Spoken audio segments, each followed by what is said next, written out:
Wannsee Conference. Sorry. Some of you may be familiar with the Wannsee Conference in January of 1942, which was the conference where they planned the final solution of the Jews of Europe, basically the murder of every Jew in Europe. 50% of the people at that conference, of those Nazis, had PhDs from German universities. So what do we learn? That you can be a PhD and an SOB. Right? And today, we have the ability, we have the knowledge to actually act as God. That knowledge started in 1945 when we created the atomic bomb. And that was bringing the power of the sun right onto this planet. All right. And we all know that if you've lived more than 5 minutes, especially during the Cold War days and so on, you know what that meant. And if you weren't alive during the Cold War, I can just tell you, we were all worried about, being incinerated. Well, that was massive amounts of knowledge. Where was the wisdom to control that? Thank God we do have enough wisdom, and we've not used it since. Today, we have the ability to do something called gene editing. We can edit your genes. All right. Part of the vaccine came out of this, the COVID vaccine came out of this kind of research. But what does it mean to edit your genes? That means we have the knowledge, the power of God to change the color of your eyes, to make you a super athlete. I would choose that. Or to build armies of super people. Okay, very dangerous stuff. What it should be used for is, of course, to cure diseases, and which is pretty much what it is used for. But when they get it right. But this is knowledge is for power versus knowledge is for wisdom. So that's a core Jewish value. Now let's bring it down a little bit. There's also this notion that in America, we have the right to free speech. We have the right to free speech. We can say anything we want except yell fire in a crowded theater. All right. In Judaism, we don't have the right to free speech. We have obligations of speech. A whole different concept. There's whole books, there's volumes, dozens of volumes written on speech.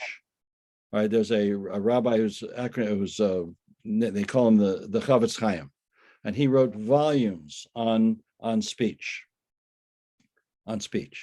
So what does that mean? What does obligation mean? That we have obligations. So the Latin root of obligation is lig, lig. And we know other English words that are with lig, right? Ligament, connection. The word religion. The root is lig. Re means God. Lig means connection. All right. So we have here now the lig, that we are obligated. We are connected with every human being, and therefore we have speech that we have to use very, very carefully. All right, and let's bring it down now to the level of our schools. All right. So when we bring kids into to my school, we give them, we talk to them about 5 things, that we want them to focus on. All right. Thing 1 is we want them to create circles of friends, not cliques. And so this is the Jewish value of community. So what do we mean by this? A clique is an insecure group of people who will not let anybody in. All right. I came on early onto your Zoom, and I was in the middle of a beautiful service. It was clearly not a clique, because people started to welcome me.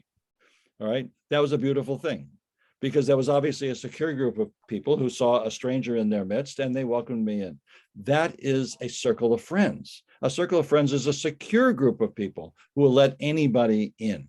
And that's how we create community. So if you go to a school that has the concept of circles of friends, nobody sits alone at lunch.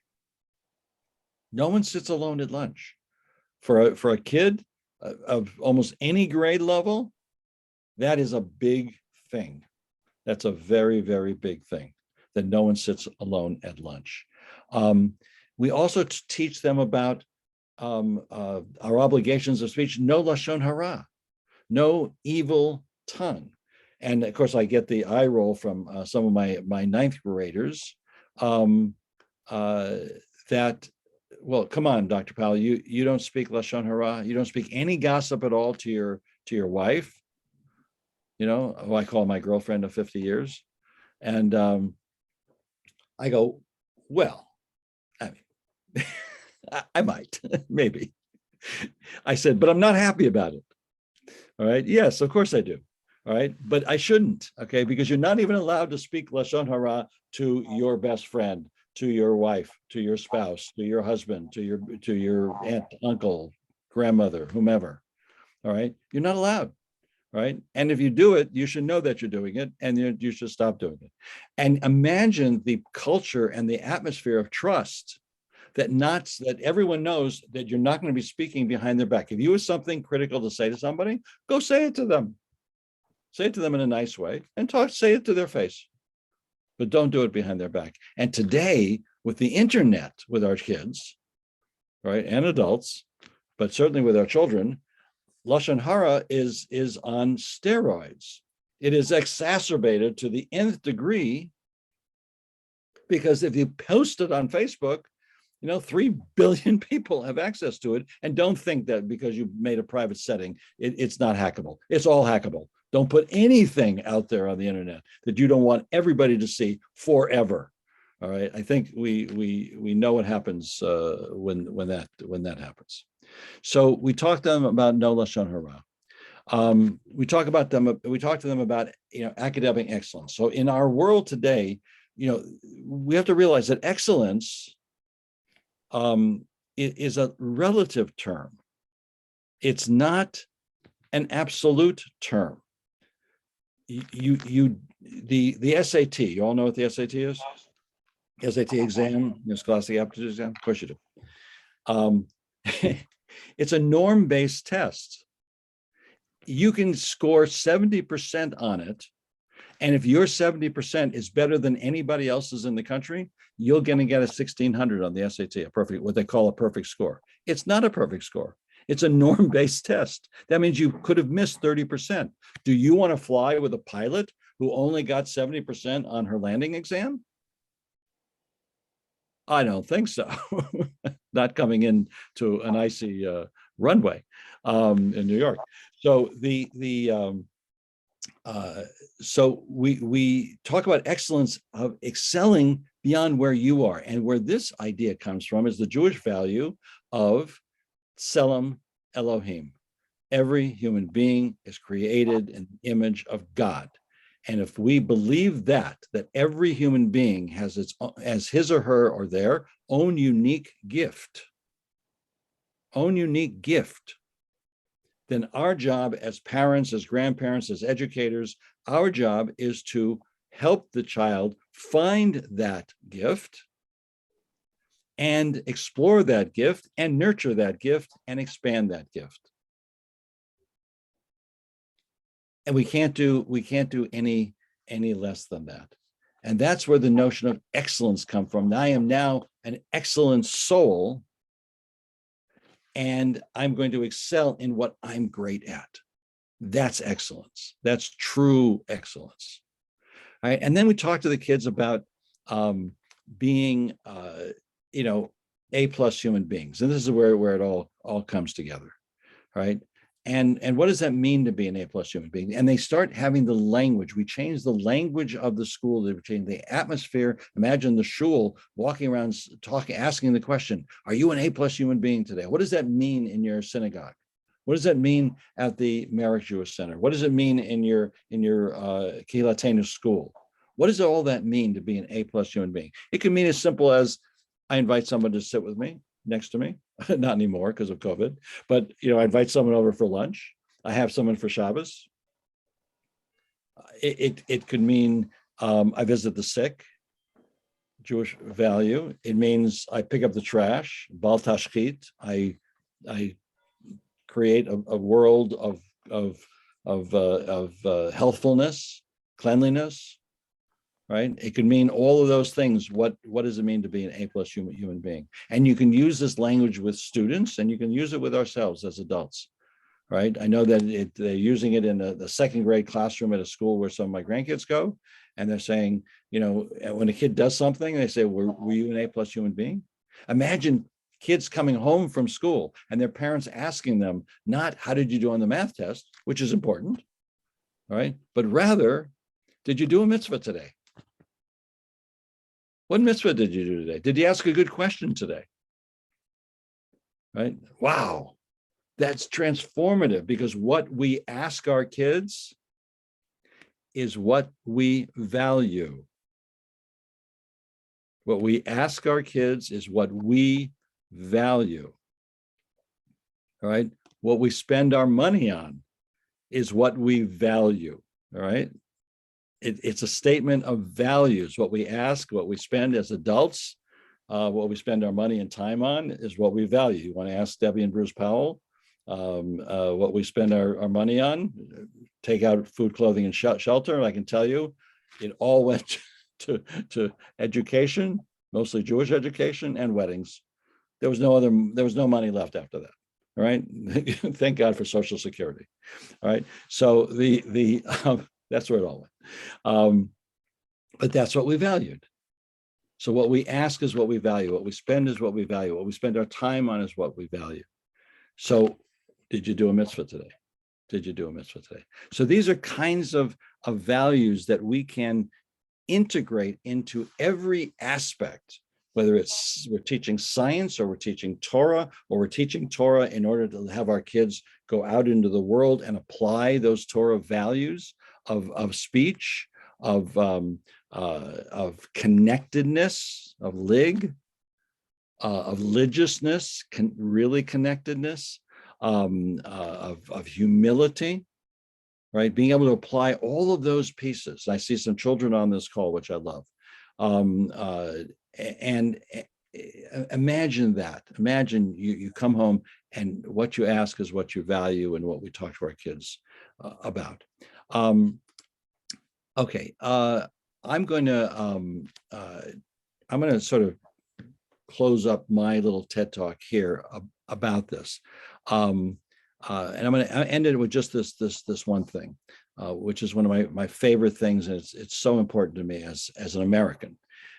If you look at the preamble to the Constitution of the United States, most of us had to memorize it. Maybe back in, when Nat was in school in Brooklyn, maybe at James Madison High School, you had to memorize it, right? We, the people of the United States, in order to form a more perfect union, tikkun olam, establish justice, tzedek tirdof, justice you will pursue. Provide for the common defense, fight only defensive wars, promote the general welfare, feed the hungry, clothe the naked, ensure domestic tranquility, shalom bayit, peace in the home, and ensure the blessings of liberty for ourselves and our posterity, lador vador, from generation to generation. Why is our Constitution preamble sound just like Torah? Because James Madison had a master's degree in Hebrew from Princeton University, because they could read our book in the original Hebrew.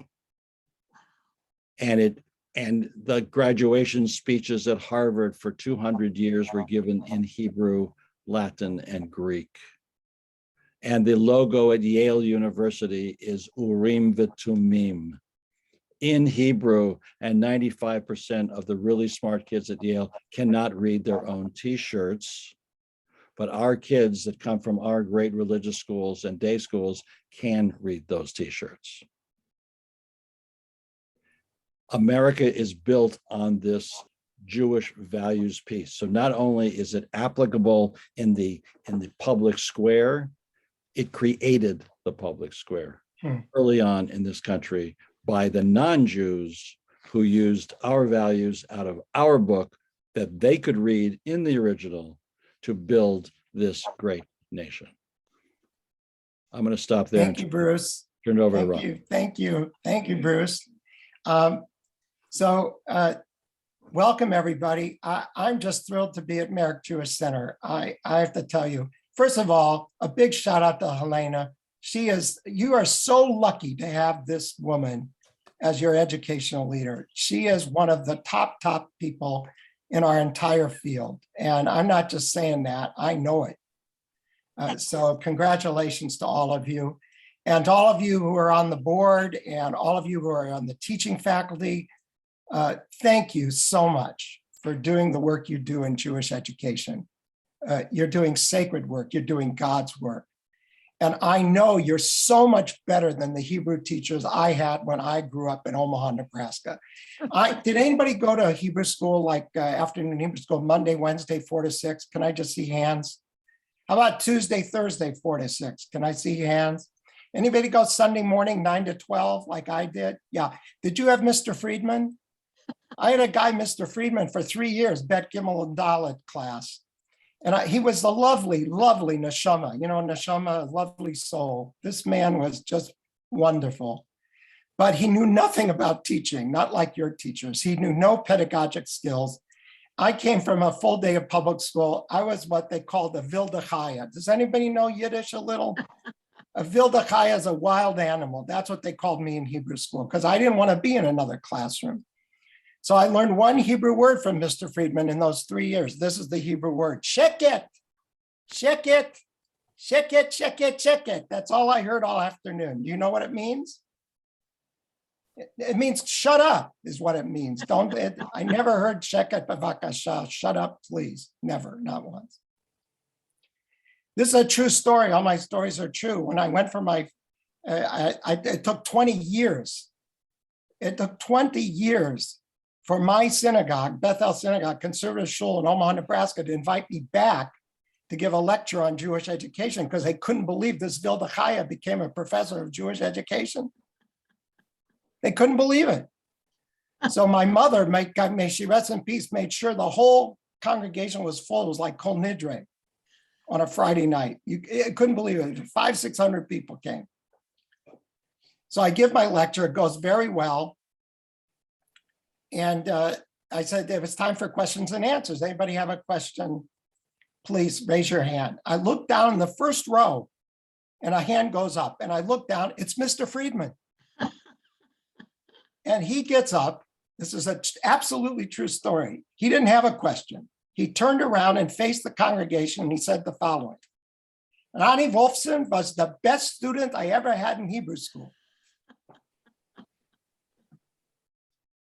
Now that's a true story. Now, why do I tell you this story? Because what we do in our schools, in our religious schools, in our day schools, in our summer camps, all of us who are committed to Jewish education are committed to raising A+ Jewish human beings. That's the goal of Jewish education. And the question is, how do we do it? So Bruce and I have had this book out almost a year. It came out last March. Already there are 5,000 copies in print, which is a Jewish bestseller. So thanks again to Helena for bringing it to your community. And as we talk with school boards and with teachers, we think about the 5 relationships that are critical, the partnerships, if you will, the relationships we need to create in our schools to ensure that these kids feel themselves as A+ human beings. The first is between the school and the families. Now, I know Helena does a magnificent job with this. Look how she greeted the families who are on this call. She knows them by name. They feel connected to the Merrick Jewish Center, to the religious school. That's the first tier of relationship. The second is between the kids themselves, the students themselves, that they feel a deep relationship with each other, that they feel themselves as a circle of friends. And so how do we encourage our educators to not just convey knowledge and wisdom, but to convey the importance of being a chevra, a community, a sacred community, a kila kadosha, kilatenu. The third is to help students, our kids understand that Judaism is a path to four things, to meaning. Some of you remember the film Alfie. Do you remember Alfie? Remember the song? What's it all about, Alfie? So that question is, what's the meaning of my life? And the kids can find that when they study Jewish texts and experience Jewish life. The second is a purpose. What's my purpose? What did God give me? What are my God-given gifts that I can use to make the world a better place? That's my purpose. In our religious school, we should find our Jewish purpose in life. The third is belonging. Here's my community. I don't know what it's like now on Long Island. I really don't know, but a lot of Jewish communities are so diverse now. We don't have the Lower East Side. We don't have where you could walk down the street and every other store was a butcher shop or a bakery or a deli. I like Russ and Daughters, and Katz is down the street. But that's kind of almost like you don't find that anymore. So where's the kid going to find community? It's in the school. It's in Merrick Jewish Center. That's their Jewish community. So we have to create that sense of belonging. And the fourth is, here's a place to celebrate the many blessings in our lives. Bar and bat mitzvah is one, but it should only be the beginning, not the end of their Jewish education. We have a lot of work to do in that area.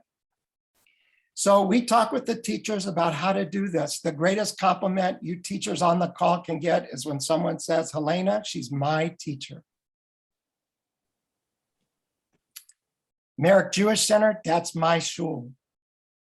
And that's a sense of pride of ownership that all of us should feel for our congregation, for our school, and for all the families who are part of this wonderful, wonderful community.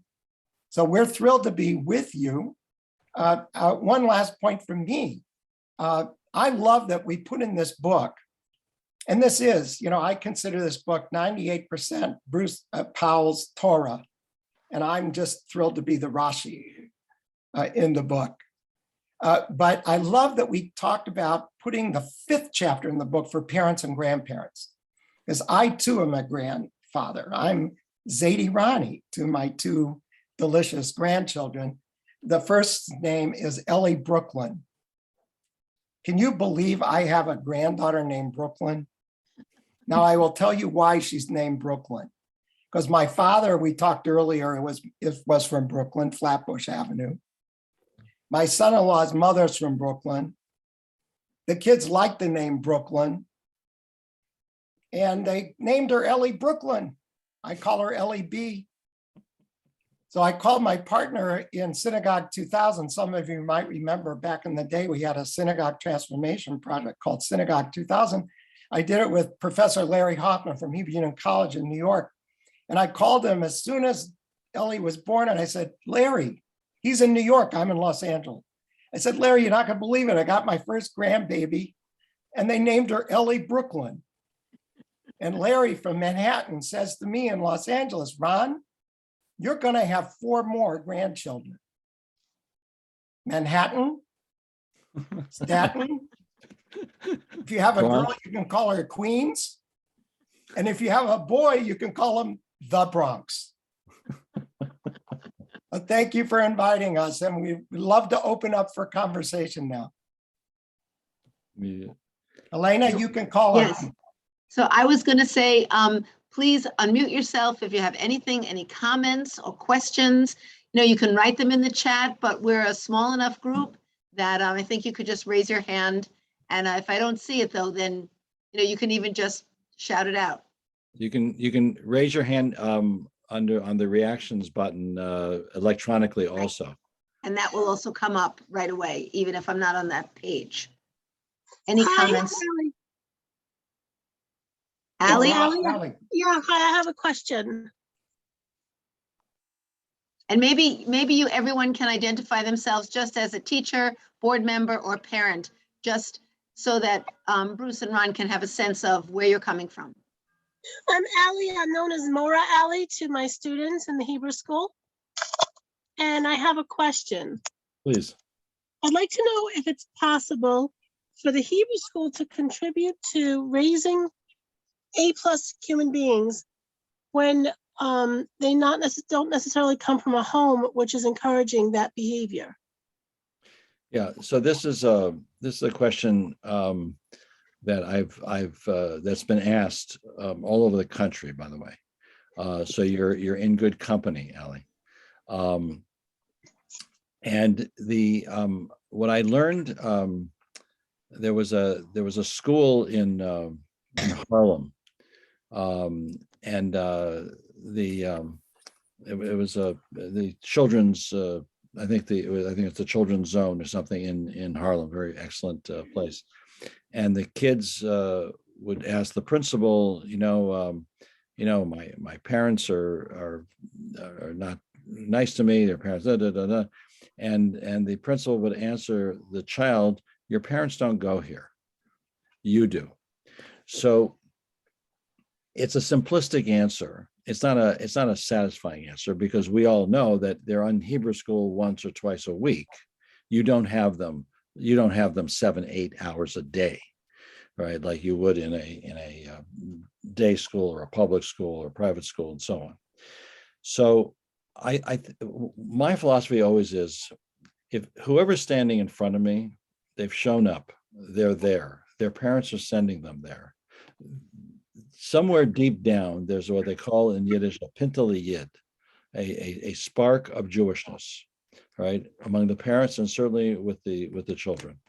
And all we can do is work with those people in front of us. Now, I'm going to turn the next part of this answer over to Ron, because he's an expert at working with parents as well in terms of building community within a synagogue. Ron, you want to finish the other half of that?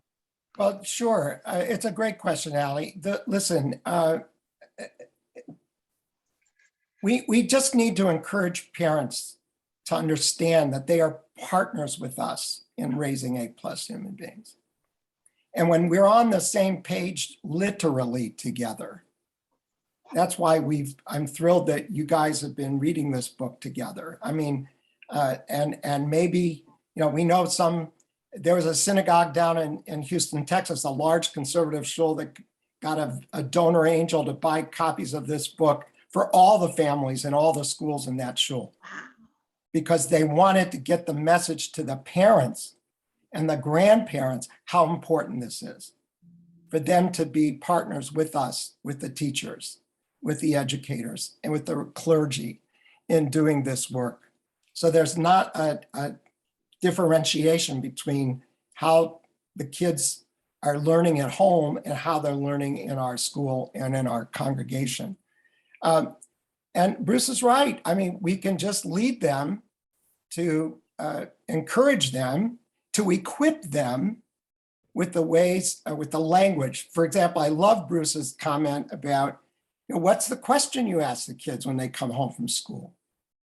We need to teach them that the better question is, were you kind to someone today?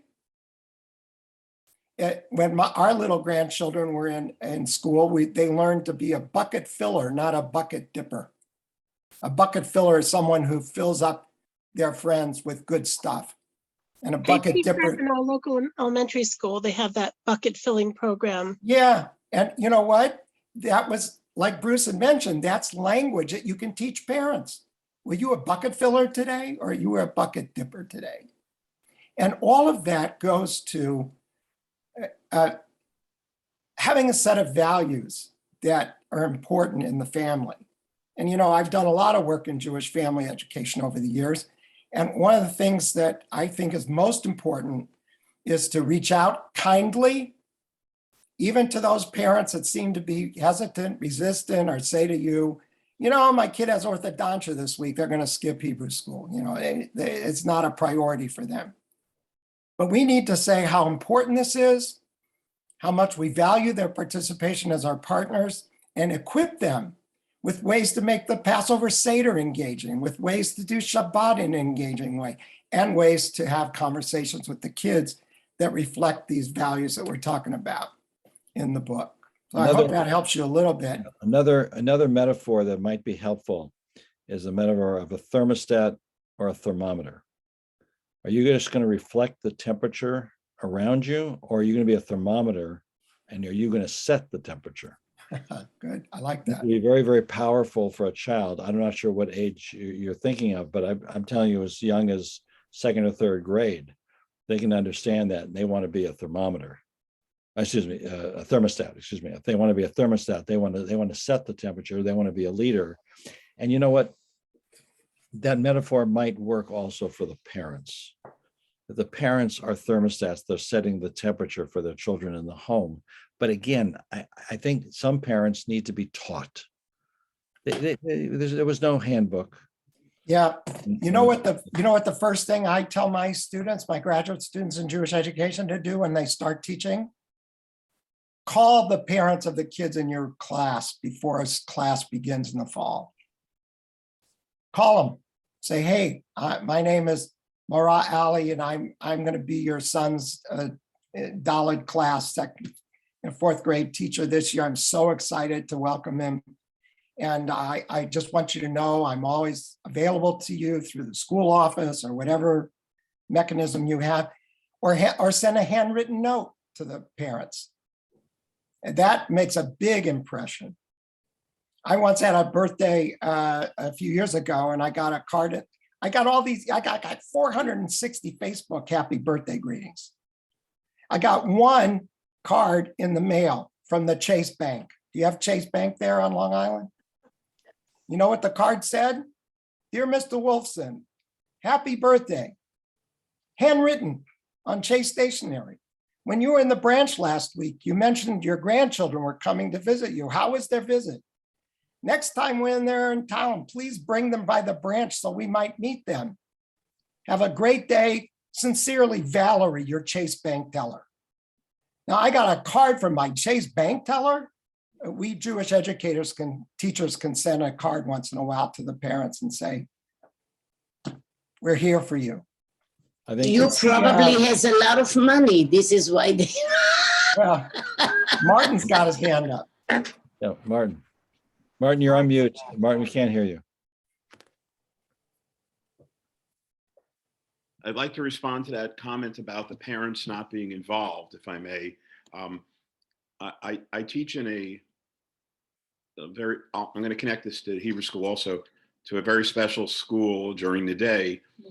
And one of the students came in without even the knowledge of how to eat. Wow. What I mean is how to use a fork or a knife or how to even put food in their mouth. And they would just sit down and throw it in their mouth. And other teachers tried giving them a spoon or a fork and it didn't work. And the parents weren't involved. I gave the kid a chopstick and taught them how to use it with a chopstick. They sent the child liked it and sent it home. And my metaphor to that is in Hebrew school, during almost every class, I try to give them something we make to take home.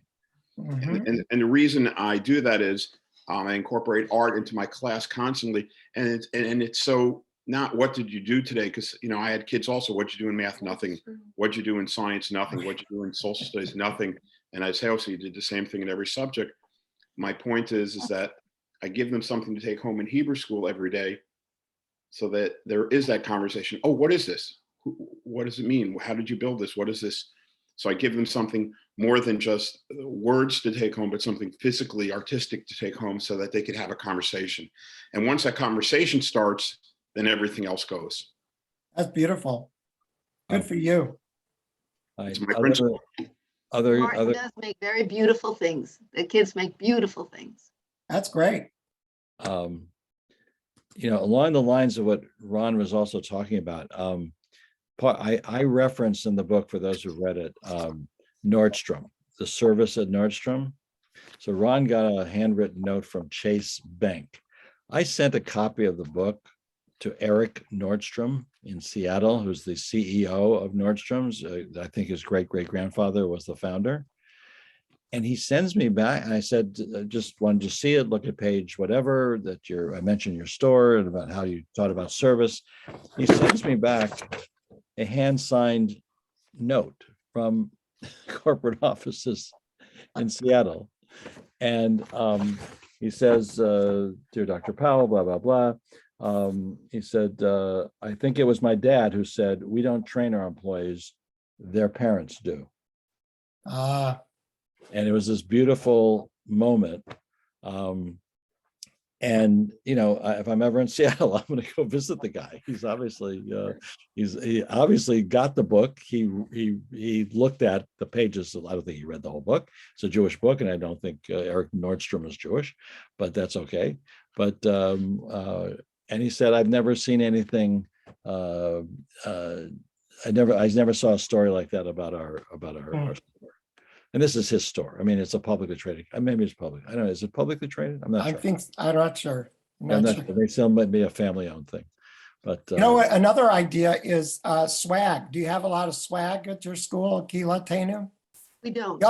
You ought to create some swag. Like at Bruce's school, they have all sorts of swag. They have hats, they have t-shirts or sweatshirt hoodies like I'm wearing that say be an A+ human being on the back. And talk about taking stuff home. And it doesn't cost a lot of money, but the whole school has a sense of commitment to a value, to kind of a theme. And it would be, I think, a really nice thing to do for your school. I don't go to the mall here, and I haven't been in my school for 3.5 years. I stepped down as head. I was there for 18 years. I don't go to the mall without at least 3 pieces of D Toledo spirit wear, hat, scarf, and shirt. and I tell you something, it works. Yeah. It works. People stop me and say, do you work at that school? Do you know anything about that school? I go, yeah, a little bit. So any other comments, questions? Deborah's down there. She's got a Deborah. hand up. So I want to say that I so sincerely agree with your comments about contacting parents. I have found that it makes such a difference to the parents when you reach out to them. I look for the wonderful thing that any child, you can find a wonderful thing in any child. And then I call the parent and I say, your son or your daughter, and then I tell them. And the response I get is, you have made my day. I'm going to call my husband or I'm going to call my wife right now. I have to tell them what you said. Yeah. What is better than that? And it's so easy to do for Yeah. me. It doesn't take a lot to find the goodness in every child and to tell the parent that thing about their child. And then I usually say something about how, because to me, this is a key piece of it. I say something about how they must be doing something right at home for this quality, to see this quality at school. Yep. That's beautiful. And that then, Deborah, that then encourages them To keep doing it. to keep doing exactly. That's Exactly. That's- Well done. Yes. Well done. Well done. That's And right. yeah, and you're doing. I mean, you're creating joy, and it's a joy. That someone once said to me, I don't remember everything you taught me, but I sure remember how you made me feel. Mhm. Some of you might know our colleague Harleen Appleman, who just stepped down from the Covenant Foundation directorship. Harleen likes to quote this: people don't care how much you know until they know how much you care. Same idea. And Same thing. And from your book, you also quoted Maya Angelou, years from now, all that you taught, all the facts will have been forgotten, but our students will never forget how you made them feel. That's right. You know that the opposite of Mr. Friedman, God bless his soul, was Roberta Milgram, my teacher later in Hebrew school, the one teacher I remember fondly who, what do I remember about Roberta? Do you think I remember what she taught me content-wise? No, I remember she stood at the front door of the classroom and greeted us every day we came in. I remember that she came to shul on Shabbos.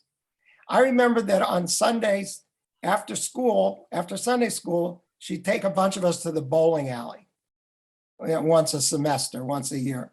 She would have us for Shabbat lunch, and then we'd play football or basketball with her. And she was a real human being. And she was a real Jewish human being.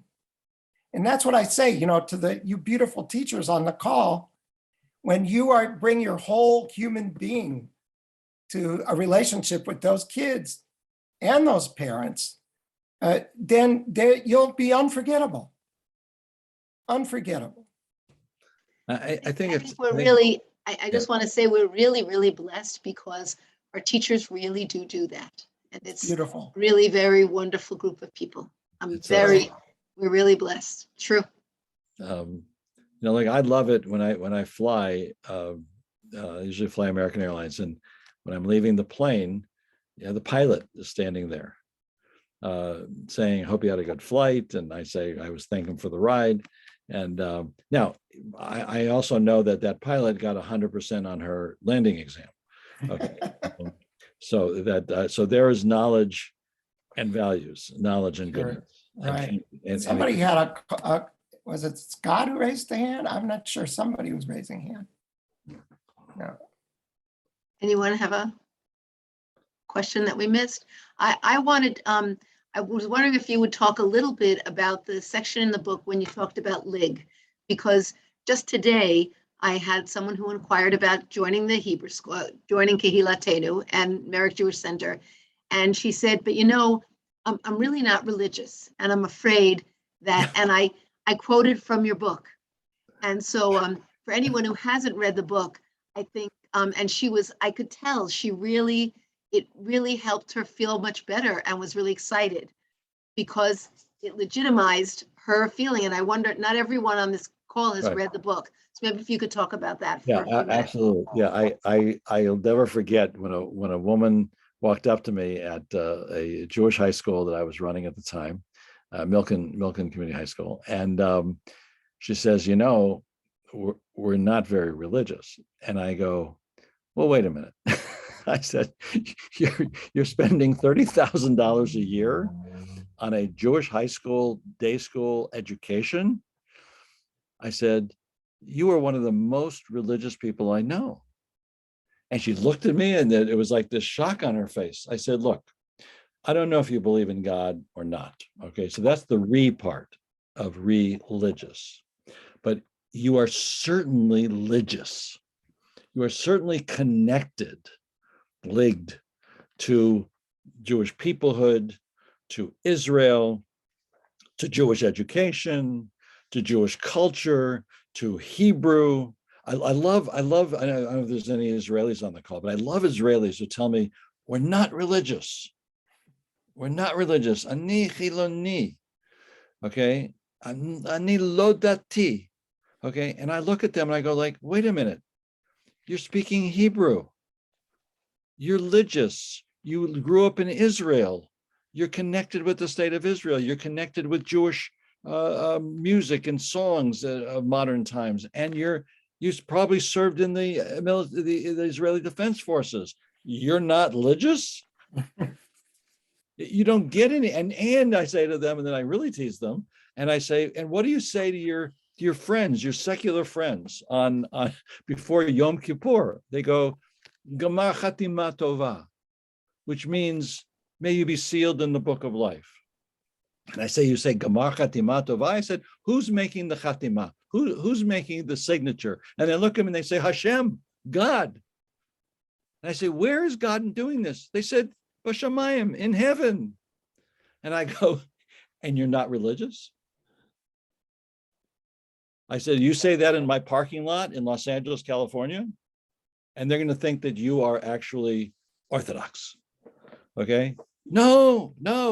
I said, just speaking Hebrew, you are religious. You are connected and you are connected forever. So that's what we have to tell our people who think that they're not. We have to take back that word. We have to take it back. All right. Religious does not mean orthodox. Religious means that you are involved, you are connected with community, you're connected with Merrick Jewish Center, you're connected with the Hebrew School, you're wearing the swag, okay? You're connected with your family. Everybody, 95% of Jews celebrate Pesach, a Seder, okay? You are connected. We have to teach them how connected they are. So that's my long answer. And I love it, by the way, when people, when I was recruiting for the day school, they say, well, I'm afraid my kid's going to become too Jewish. Love that question. Too Jewish. I said, are you worried about them becoming too math, too English, too history, too science? Are you worried about them becoming too human, too ethical? Oh, wow. And then they would stop. And I always, by the way, I would never embarrass anybody. So I would preempt that question. Was some people think, that you'll be too Jewish.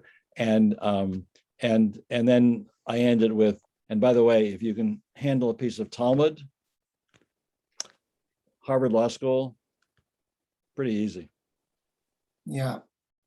I would just add one more point about this, that it goes back to what Bruce mentioned earlier. If we had a culture in our schools and our congregations where every human being treated every other human being as a B'Tselem Elohim, as the image of God, we would have a whole different conversation about what this is all about, because that's the core relationship between people. I don't find personally, just my personal belief, I don't look for God in heaven. I look for God right here in these screens. I look for God right here in our personal relationships, because you're made in the image of God. You have the spark of divinity in you. You're here to do God's work of creation and repair. And I want to be partners with you to do that sacred work. Yeah. I see we have Lavana. Lavana.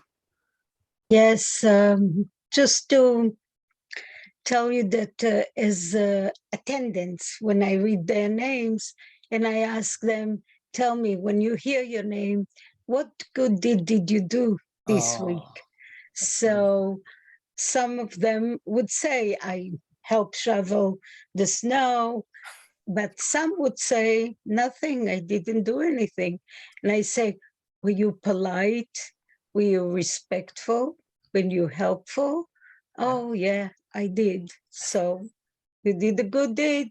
lovely. You did a mitzvah. That's beautiful. Beautiful. Good for you. And just to talk about take one more concept of what Ron was talking about.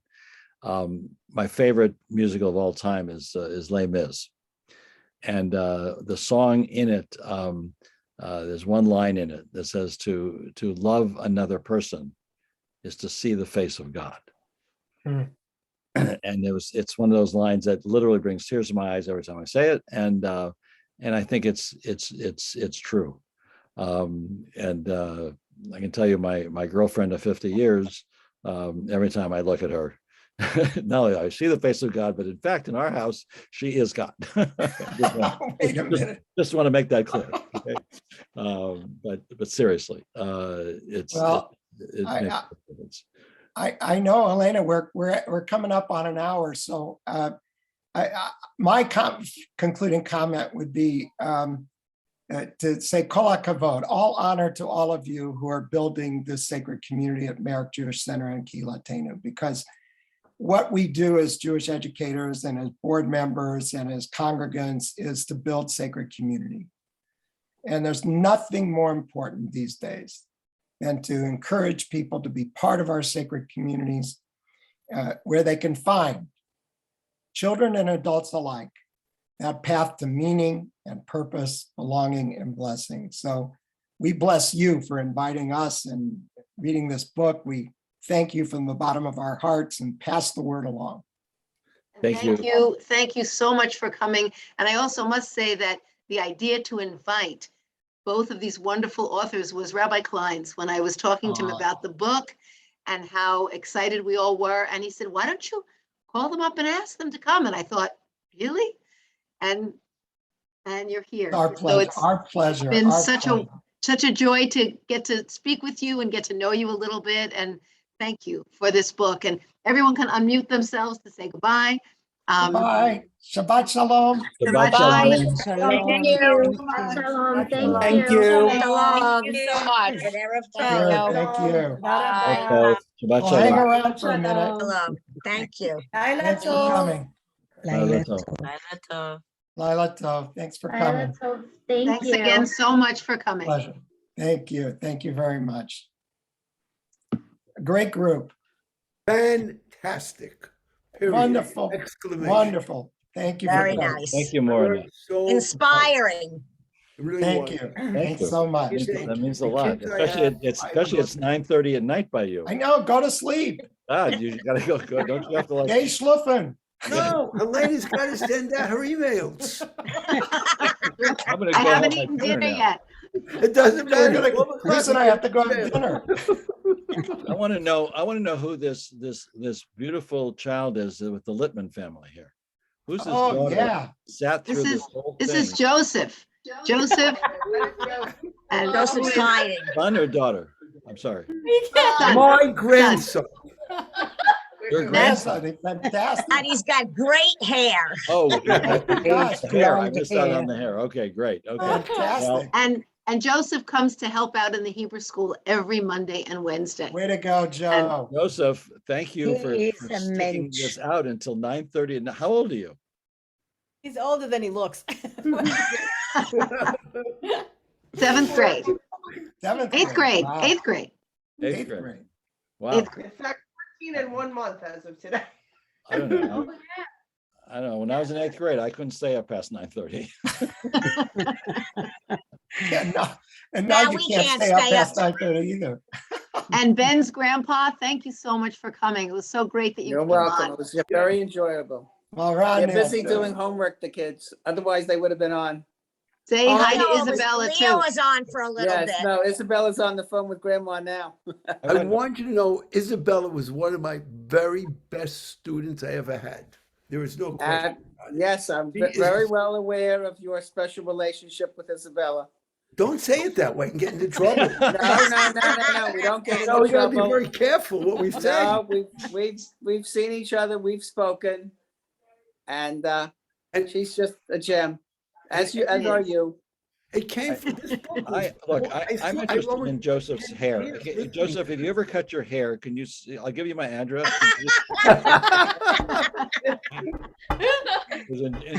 I don't know. I need some work. Tell us, he needs a little extension, Bruce. Is that a thing? Merle? Help him out. Help him out, Joseph. All right, well, this is a By lot the of way, fun. I just have to say something to Ron, and I'm really please. serious because, and I understood where you came from now, and I can say to you that I was kicked out of Hebrew school.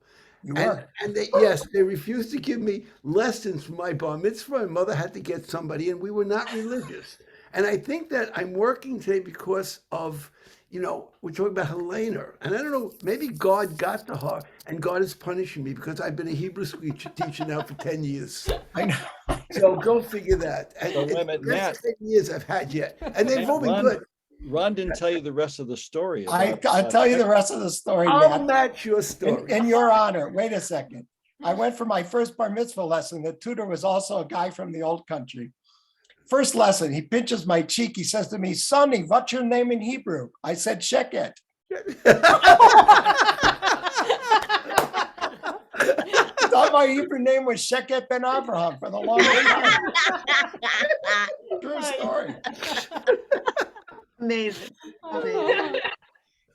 All right, I will close the meeting so that Okay, everyone good can go to night. sleep and Good night. thank you again, Thank you, both of you. Bye. Thank you so Bye, much for Shalom. coming. Our pleasure. And Bye, Joseph, bye. good to meet you. Good A night. joy to get to know you. Good night, night. everyone. Good Bye-bye. night. Other folk. Good night.